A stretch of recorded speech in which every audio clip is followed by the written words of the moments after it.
אני לא הבנתי את חומרת האירוע.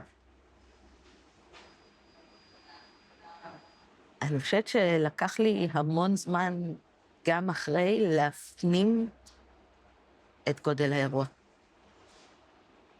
אני מדברת על זמן בשבועות, כאילו, לפחות שבועיים, אני חושבת שהבנתי על איזה סדרי גודל מדובר,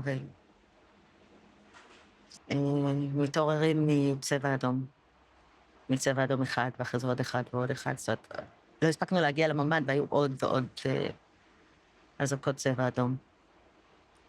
נעלנו את הבית, אני זוכרת שהבן שלי אמר לי, אבל אל תעברי מול החלון, תתכופפי ותסגרי את התריס. בסביבות 7:10 התחלנו לשמוע ירי של נשק קל מסביב לבית. וכל הזמן הזה הטלפון לא מפסיק לצלצל, ואת שומעת חילופי אש, ואת שומעת צעקות מבחוץ, ואת מבינה שלדבר זה לא הדבר הכי נכון. והכל, לכולם אני כותבת בוואטסאפ שאנחנו בסדר, אנחנו בסדר, אנחנו בסדר.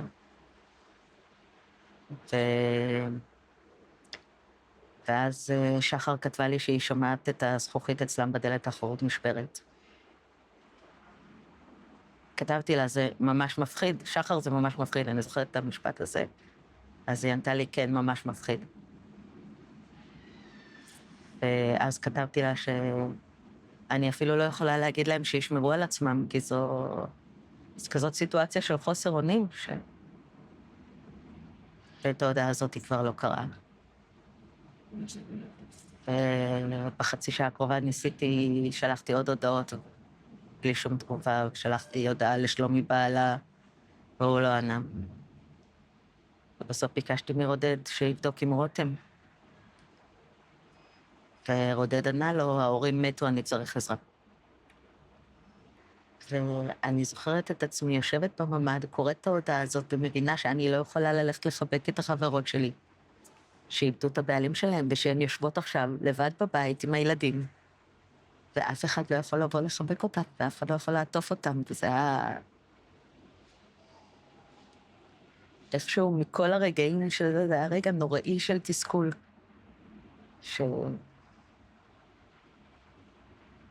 שאנחנו לא יכולים להיות שם בשבילם. הייתה לי מין תחושה שזה מין משחק של רולטה רוסית.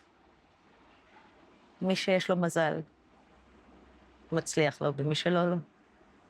הייתה תחושת חוסר אונים מוחלט. לא היה לנו מה לעשות. כי חוץ לקוות לטוב,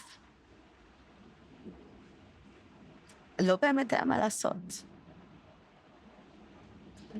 לרודד יש בחדר את אוסף הסכינים שהיו של אבא שלו. אבא שלו נפטר לפני 1.5 שנה, והיה לו כל מיני סכינים וגרזנים ואולרים. האוסף הזה נמצא אצל רודד, אז הוא פרס אותו על השולחן.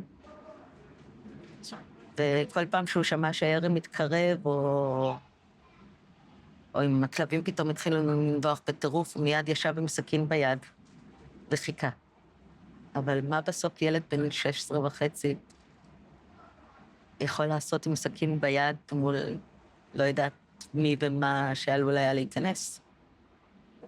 אני לא מצליחה, כאילו זה לא מתחבר לי. זה לא... ואחד הדברים שאני כל הזמן מנסה להבין זה את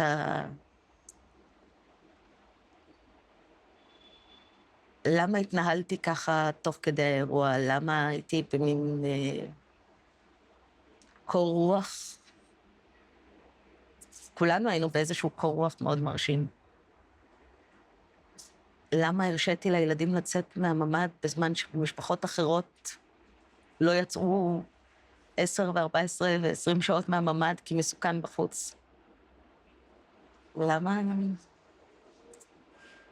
כי אני לא מצליחה להבין מה הרציונל מאחורי ההתנהגות שלי וההתנהלות שלי. והמחשבה הזאת על מה יכול היה להיות, היא מזעזעת. וכל מה שאני רוצה זה לחזור הביתה. שמישהו יחזיר לי את החיים שלי בבקשה. מאוד מאמינה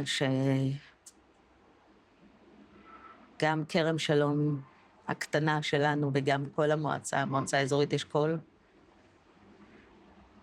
ייקח שנים, אבל אנחנו נצמח מתוך זה, ואנחנו נתפתח ונגדל, ונהיה, נחזור להיות האזור המדהים שאנחנו.